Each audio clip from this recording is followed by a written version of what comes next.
안녕하세요. 사랑하는 성도님, 영혼의 샘물 은혜의 자료심을 축복합니다. 소망의 주님이 우리와 함께 하십니다. 우리와 함께 하시는 주님을 찬양합니다. 기도합시다. 주님, 감사합니다. 오늘도 주님의 말씀 기대하고 바라며 주님의 거룩하심을 구합니다. 이 시간 성령님 저의 마음을 열어주시고 저의 눈을 열어주시고 생각을 열어주셔서 읽고 묵상하는 말씀이 우리에게 주시는 하나님의 그 뜻과 마음 잘 깨닫고 받을 수 있도록 인도하여 주시옵소서. 우리에게 주시는 말씀마다 우리에게 생명의 양식이 되며 우리가 나아갈 거룩한 삶의 지침이 되며 또 우리의 믿음이 견고하게 건강해지는 은혜의 말씀 되게 하여 주시옵소서. 예수님 이름으로 기도합니다. 아멘. 오늘 말씀은 예레미야 46장 13절에서 28절입니다. 바벨론의 느부갓네살 왕이 와서 애굽 땅을 칠 일에 대하여 선지자 예레미야에게 이르신 여호와의 말씀이라. 너희는 애굽에 선포하며 믹돌과 놋과 다바네스에 선포하여 말하기를 너희는 굳건히 서서 준비하라. 네 사방이 칼에 삼키었느니라. 너희 장사들이 쓰러지면 어찌함이냐. 그들이 서지 못하면 여호와께서 그들을 몰아내신 까닭이니라. 그가 많은 사람을 넘어지게 하심에 사람이 사람 위에 엎드러지며 이르되 일어나라. 우리가 포악한 칼을 피하여 우리 민족에게로 우리 고향으로 돌아가자 하도다. 그들이 그곳에서 부르짖기를 애굽의 바로 왕이 망하였도다. 그가 기회를 놓쳤도다. 만군의 여호와라 일컫는 왕이 이르시되 나의 삶으로 맹세하노니 그가 과연 산들 중에 다볼같이 해변에 갈멜같이 오리라. 애굽에 사는 딸이여 너는 너를 위하여 포로의 짐을 꾸리라. 노비 황무하며 불에 타서 주민이 없을 것임이라. 애굽은 심히 아름다운 남송아지일지라도 북으로부터 쇠파리 떼가 줄곧 오리라. 또 그 중에 고용꾼은 살진 수송아지 같아서 돌이켜 함께 도망하고 서지 못하였나니 재난의 날이 이르렀고 벌받는 때가 왔습니다. 애굽의 소리가 뱀의 소리 같으리니 이는 그들의 군대가 벌목하는 자같이 도끼를 가지고 올 것임이라. 여호와의 말씀이니라. 그들이 황충보다 많아서 셀 수 없으므로 조사할 수 없는 그의 숯불을 찍을 것이라. 딸 애굽의 수치를 당하여 북쪽 백성의 손에 붙임을 당하리로다. 만군의 여호와 이스라엘의 하나님께서 말씀하시니라. 보라, 내가 노예 아몬과 바로와 애굽과 애굽 신들과 왕들 곧 바로와 및 그를 의지하는 자들을 벌할 것이라. 내가 그들의 생명을 노리는 자의 손 곧 바빌론의 느부갓네살 왕의 손과 그 종들의 손에 넘기리라. 그럴지라도 그 후에는 그 땅이 이전같이 사람 살 곳이 되리라. 여호와의 말씀이니라. 내 종 야곱아 두려워하지 말라. 이스라엘아 놀라지 말라. 보라, 내가 너를 먼 곳에서 구원하며 네 자손을 포로된 땅에서 구원하리니 야곱이 돌아와서 평안하며 걱정 없이 살게 될 것임이라. 그를 두렵게 할 자 없으리라. 여호와의 말씀이라. 내 종 야곱아 내가 너와 함께 있나니 두려워하지 말라. 내가 너를 흩었던 그 나라들은 다 멸할지라도 너는 사라지지 아니하리라. 내가 너를 법도대로 징계할 것이요 결코 무죄한 자로 여기지 아니하리라 하시니라.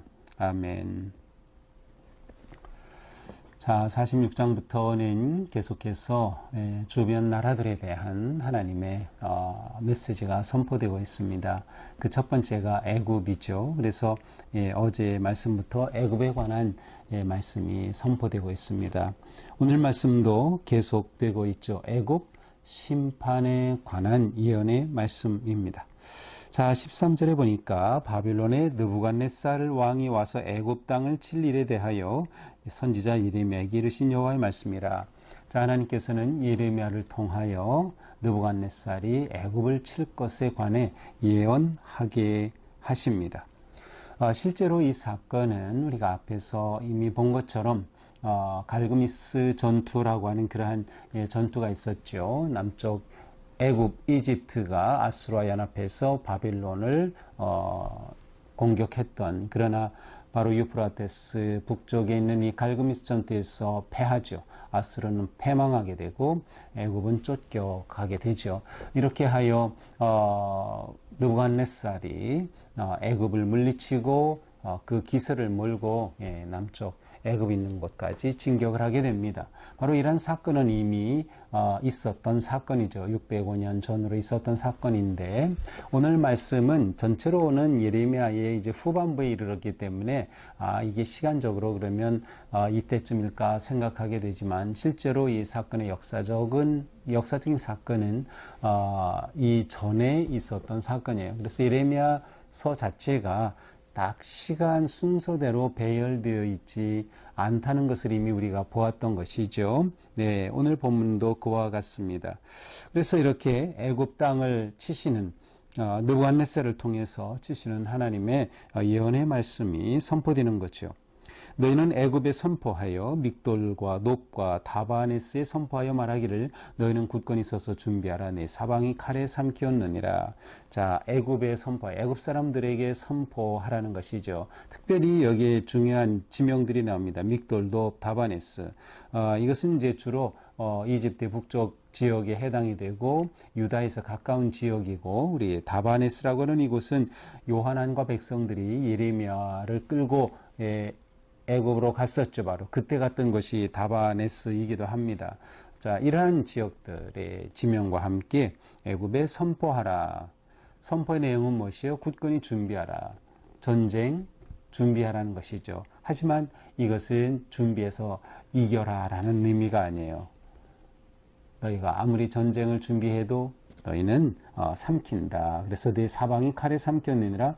전쟁이 일어나 너희를 다 삼킬 것이다 라고 하는 그들의 패망에 관한 그러한 예언입니다. 그 모습이 15절부터 쭉 나오죠. 장사들이 쓰러집니다. 장사들을 직역한 황소들인데 황소가 다 쓰러져요. 이집트의 장사들이 다 쓰러집니다. 왜 그렇습니까? 여호와께서 그들을 몰아내셨다. 여호와께서 그렇게 하신 거예요. 또 16절 많은 군인들이 넘어집니다. 그들이 쓰러지고 넘어지면서 그들이 말합니다. 내가 고향으로 가고 싶다. 우리 고향으로 가고 싶어. 이렇게 군인들이 쓰러져 죽으면서 고향을 생각하고 부모를 생각하는 이 처참한 모습을 그대로 보여줍니다. 17절 그들이 그곳에서 부르짖기를 죽어가는 군인들은 말합니다. 애굽의 바로 왕이 망하였다. 우리의 왕이 다 망하였다. 그가 기회를 놓쳤다. 더 이상 기회가 없다라고 외친다는 것입니다. 만군의 여호와라 일컫는 왕이 이르시되, 자, 여호와께서 여기서는 만군의 여호와라 일컫는 왕이라는 특별한 표현을 써요. 하나님께서 왕으로서 임재하셔서 선포하시는 그러한 예언의 말씀입니다. 18절부터 계속되는 내용을 보면 마찬가지예요. 나의 삶으로 맹세하노니 내 생명을 걸고 맹세한다. 하나님께서 반드시 이루신다는 거예요. 무엇을 이룹니까? 그가 과연 산들 중에 다볼같이 해변의 갈멜같이 오리라. 여기서 그가는 이제 군대를 말하고요. 바로 바벨론의 군대죠. 그 강력한 힘을 가지고 내려온다는 것이죠. 다볼산같이 해변의 갈멜산은 바로 엘리야가 바알의 선자들과 싸워 이겼던 그 놀라운 곳이죠. 거기서는 이제 지중해 쪽이 이렇게 멀리 보입니다. 바로 이러한 그 이스라엘 백성들에게는 굉장히 그들에게 중요하고 의미 있는 그러한 강한 이미지를 주는 이러한 것으로 묘사되면서 이집트를 향해 달려오는 바벨론의 군사들의 모습입니다. 애굽에 사는 딸이여 너를 위하여 포로의 짐을 꾸려라. 애굽에 사는 사람들아 너희 백성들아 너희는 도망갈 준비를 해라. 포로로 잡혀갈 짐이나 꾸려라. 노비 황무하고 불에 타 주민이 없을 것입니다. 이제 두 번째 나오죠. 우리 14절에서도 믹돌과 놋과 다바네스, 그래서 노비라고 하는 땅이 나오는데 이 놋 땅은 우리가 많이 들어봤을 거예요. 멤피스라고 하는 곳입니다. 그래서 이 멤피스는 고대 이집트의 수도였던 곳이에요. 이제 오늘 본문은 이제 쓰였던 곳이 두 지명이 나오는데 그 첫째 노브입니다. 노브는 멤피스라고 하는 곳이고 고대 이집트의 수도였던 곳이다. 그런데 이 노브까지 다 황폐해지고 주민이 사라질 것이다. 20절 애굽은 심히 아름다운 암송할지라도 애굽은 굉장히 그 델타의 비옥한 땅을 가지고 있었고 굉장히 부유한 그러한 또 강력한 그 바로의 통치한 그런 나라였어요. 그래서 아무리 그렇게 아름다운 암송화제와 같지만 북쪽으로부터 그 바벨론을 말하죠. 쇠파리 떼가 내려서 괴롭힐 것이다. 너희가 고통을 당하고 시달릴 것이다. 또 그 중에 고용꾼은 이제 사들인 용병을 말합니다. 돈을 주고 사들인 용병들이에요. 이 우크라이나 러시아 전쟁에서도 용병들을 모집해가지고 전쟁하기도 하고 했죠. 바로 그러한 모습이에요. 용병들 그들도 역시 마찬가지입니다. 그들이 돌이켜 함께 도망하고 서지 못하였나니 다 패망하고 전쟁에서 지는 모습이에요. 재난의 날이 이르렀고 벌 받는 때가 다가왔다.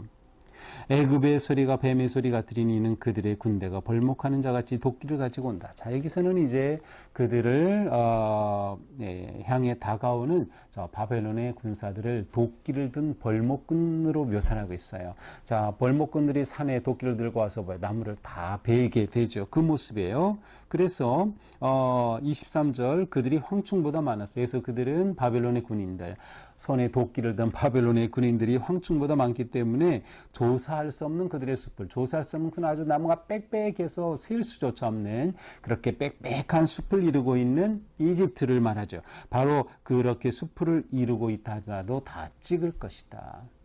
그렇게 내려와서 이집트를 다 찍고 그들이 전쟁으로 인해 이렇게 고통을 당할 것이다 라는 것입니다.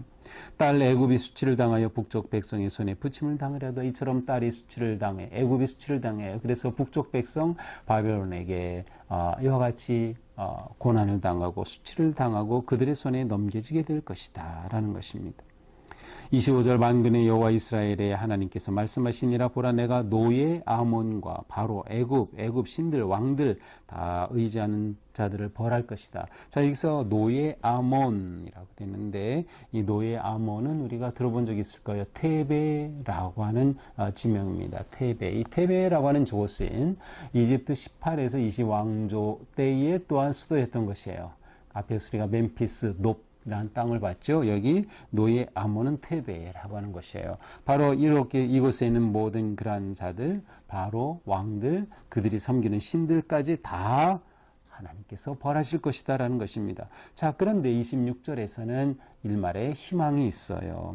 내가 그들의 생명을 노리는 자의 손 곧 바벨론의 느부갓네살이 그들의 느부갓네살의 손에 이 이집트를 다 넘기겠지만 그럴지라도 그 후에는 그 땅이 이전같이 사람 살 것이 되리라. 그러나 애굽이 그 후에는 다시 회복될 것이다. 그래서 애굽에 대한 예언의 말씀에는 애굽이 완전히 멸망해서 없어지는 것이 아니라 이렇게 바벨론에 의해서 고통을 당하지만 그러나 다시금 회복될 것을 예언합니다. 자, 이 애굽을 포함해서 열 나라들에 대해 이방 나라들에 대해 하나님의 메시지가 이제 계속 이어서 선포되는데요.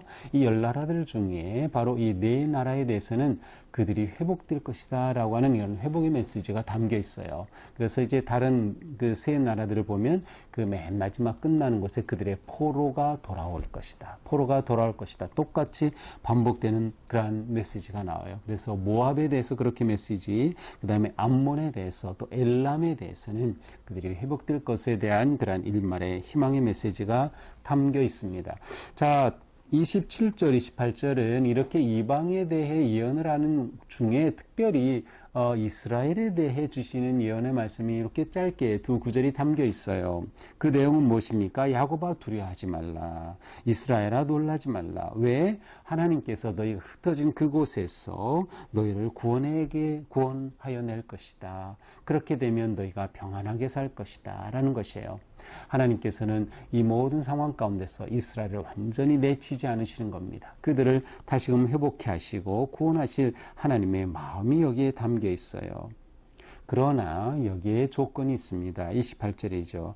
그렇게 하나님께서 그들을 다 회복시키시겠지만 그렇다고 해서 그들에 대한 하나님의 벌은 징계가 없어지는 건 아니다라는 거예요. 이것이 예레미야가 계속 선포한 내용이죠.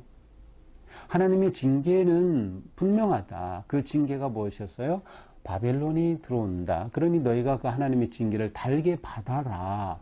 도망하려고 하지 말아라. 이 땅이 그대로 머물러라. 라는 것이 예레미야 예언이었어요. 그렇게 예언한 이유는 뭐예요?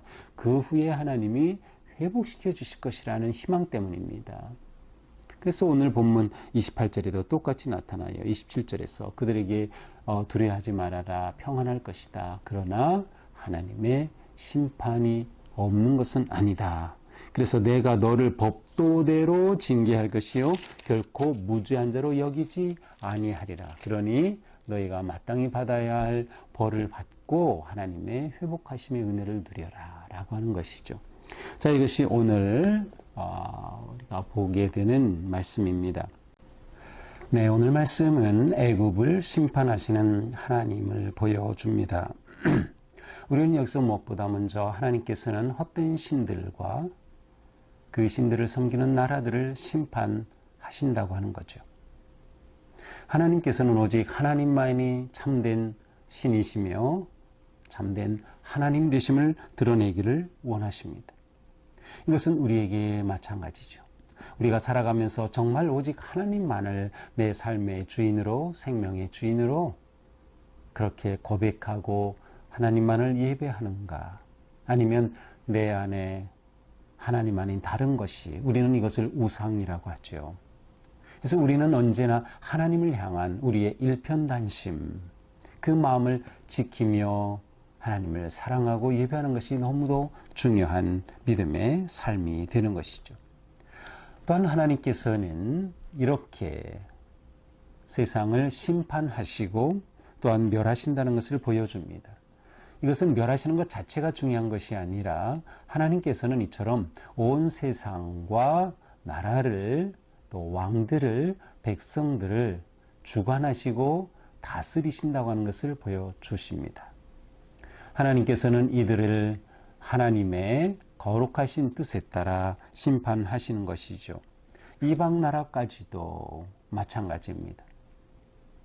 우리가 하나님을 믿는다고 할 때 그것은 오직 하나님께서 주권적으로 통치하심을 신뢰하고 내 삶을 그 하나님께 온전히 드리는 것이 너무나도 중요한 것이에요. 우리의 신앙의 삶은 한마디로 하나님이 다스리시는 삶이 되는 거죠. 우리가 말하는 하나님의 나라의 중요한 개념은 하나님이 다스리시는 나라가 되는 겁니다. 우리가 하나님의 나라를 산다는 것은 하나님이 통치하심, 하나님의 다스리심 안에 완전히 나를 내어드리고 그 다스리심 가운데 살아가는 나라입니다. 하나님은 사랑과 공의와 은혜로 우리를 다스리시죠. 그 나라에는 따라서 기쁨과 소망이 있는 것이죠. 예배가 넘치는 것이죠. 하나님의 영광이 가득하게 되는 것입니다. 그런데 이 상황 가운데서도 하나님께서 이스라엘에 대해 사랑하시는 그 마음은 변함이 없음을 보여주십니다. 그들이 하나님을 배반했기에 하나님은 의로우셔서 그들의 배반을 심판하시고 벌을 내리셔야 했음에도 불구하고 그들에 대한 하나님의 사랑은 변함이 없는 거예요. 이것이 예레미야서의 아주 중요한 핵심 가운데 하나입니다. 그들을 향한 하나님의 사랑은 변함이 없다. 왜냐하면 하나님이 그들을 택하시고 그들과 언약을 맺으셨기 때문이에요. 우리도 마찬가지죠. 우리는 예수 그리스도의 십자가로 하나님과 언약을 맺은 그러한 사랑의 자녀들입니다. 하나님께서 우리를 그렇게 사랑하시고 우리와 맺으신 언약을 하나님은 지키신다. 은혜의 하나님, 사랑의 하나님, 자비의 하나님이셔요. 비록 우리의 잘못에 대해 하나님께서는 우리를 심판하시고 우리에게 벌을 내리시고 우리가 돌아오기를 원하시지만 그 속에는 우리를 향한 하나님의 사랑이 여전하다. 그러므로 우리는 언제나 십자가를 바라보며 끊임없이 주님 앞에 우리의 죄를 돌이키고 회개하며 온전히 주님을 섬기는 길을 따라야 하는 것이죠. 오늘 우리의 삶이 이처럼 하나님을 하나님으로 인정하고 하나님으로 높이며 또 하나님의 다스리심을 기쁨으로 따르고 순종하는 그러한 복된 하루가 될 수 있기를 축복합니다. 기도합시다. 주님, 오늘 하루도 주님께 의지하고 맡깁니다. 주님의 다스리심과 주님의 인도하심에 온전히 순종하며 따를 수 있도록 성령님 저희를 도우시고 인도하여 주시옵소서.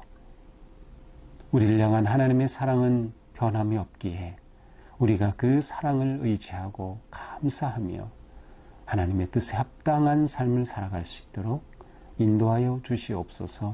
예수님 이름으로 기도합니다. 아멘. 네, 오늘도 주님의 은혜 안에서 우리 삶이 온전히 주님의 뜻을 따르는 복된 하루가 되기를 축복합니다. 사랑합니다.